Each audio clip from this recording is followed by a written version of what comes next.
It is March 11th and the chattering is uniform.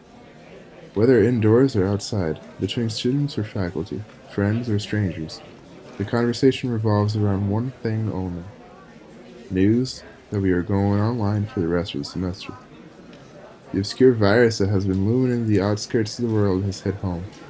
I'm no longer a spectator. Part of me believes the measure is overcautious and unnecessary. Part of me is thrilled by the unanimous feeling of uncertainty and connection in the air. Some sort of adventure that whatever happens, we're all in this together and in for the ride. Part of me is excited at the prospect of doing school at the beach or indeed enjoying the freedom that will come with online classes.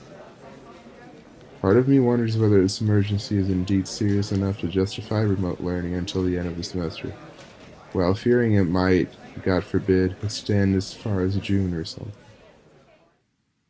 All of me is wholly naive as to the true monumentality of such a moment, ingeniously oblivious to the Orphic reality that lies ahead and the changes that I am about to endure.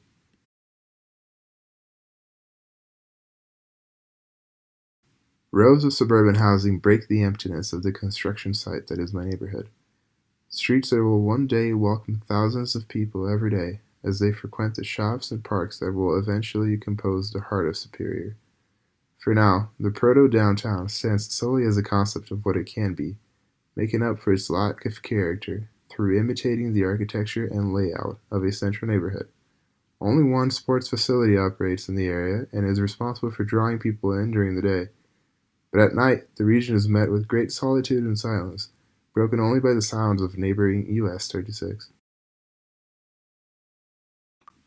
As the new pandemic reality settles in, I go on night walks around the neighborhood, finding a certain serenity or comfort in the darkness, not for the sake of darkness itself, but for the silence that accompanies it during moments when our ever so fast-paced world slows down, almost to a halt.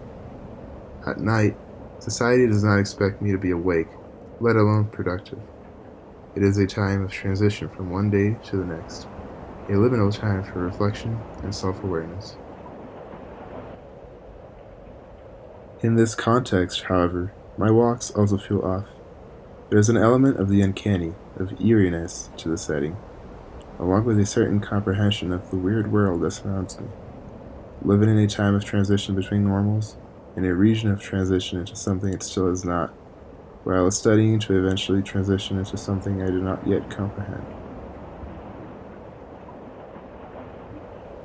As time ticks and weeks blend into one another, I feel alienated, questioning aspects of purpose and my very own existence.